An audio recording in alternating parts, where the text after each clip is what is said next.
for example, I've had many times where we used to call it a bad trip, where I've had to support people through having like a crisis because they've taken something like this. Yeah. And they're like having a complete bad episode, and you have to really be careful on how you support them through that, but you have to support them through it. And I think it's important to know that before you do anything like this, you have to assess your tolerance and you have to know what you're capable of. Now, like you said, neither one of us are healthcare providers, right? Mhm. But we're experienced users, right? And so I'm like you, I'm 49. I've been doing this for over 20 years, maybe almost 30.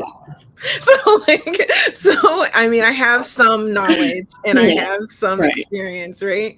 And so what I can tell you honestly, if this is something that you want to try, you really have to learn first, do Mhm. your research, and then start small. What do you think about that? Oh yeah, always. Okay.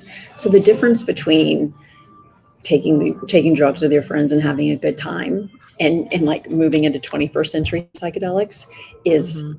intention and integration. It's all about how you set up the experience and what you do with the information that has come up, either during one large macrodose journey or if you're microdosing over a protocol of typically 3 months over 12 weeks.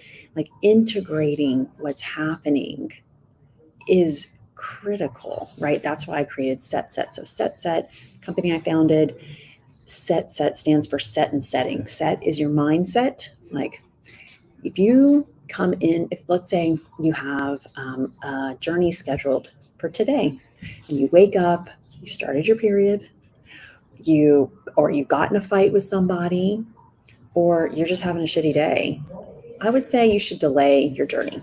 That is not going to be the optimal, you're not going to be in an optimal state to set yourself up to have an experience that is not going to be challenging, right? You're more likely to have a challenging experience, or as you said, a bad trip when things are just not totally straight in your head, right? Or with your hormones.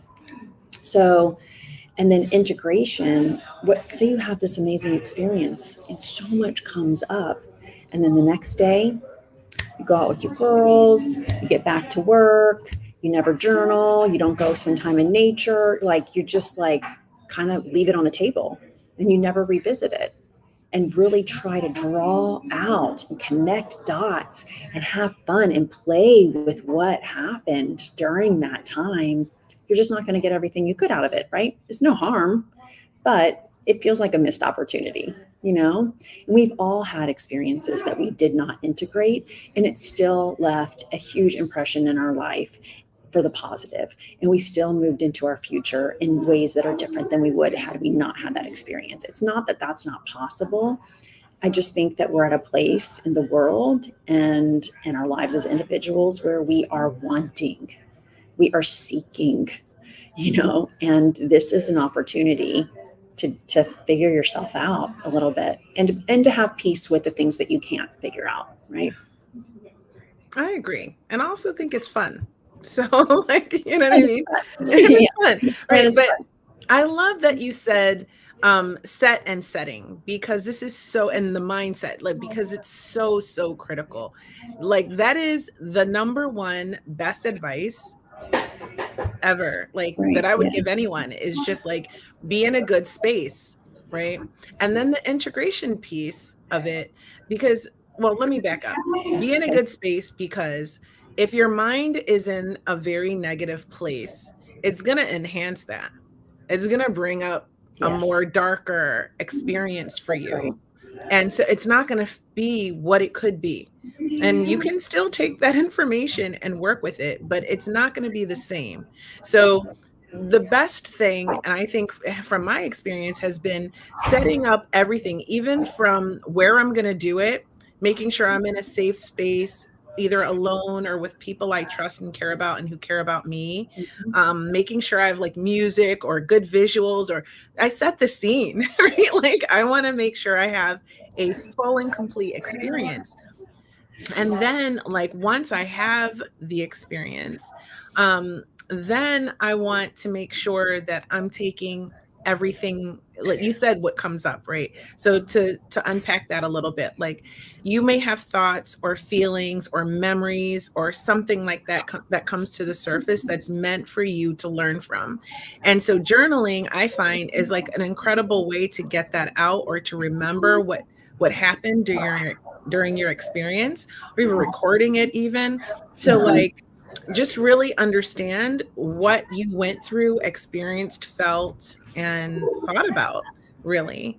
And then integrating that. So, what are some ways you can integrate that? Because I love how you said you go out with your friends and you just don't think anymore about it. Like you just go on in your life. I had this experience and now I'm not even thinking about it again, right? That's a Right. mistake.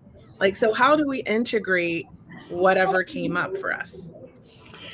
So when I started the podcast 3.5 years ago, the the options for integration were that were presented to people that were interested in this. It is still being commercialized. It's expensive, right? You have one-on-one coaching, you go to a retreat, so you've got these wraparound services, but retreats are expensive, you have to travel, all the things. And it just felt to me when I started really digging in, the integration is very simple and so much of it is free, right?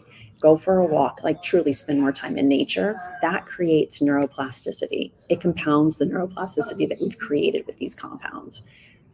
Just go for a walk. Surround yourself by people who make you laugh, right? That are supportive, that can like bring out the best in you. That is a way to integrate. Journaling for me, that's my number one way, because that's how I like get all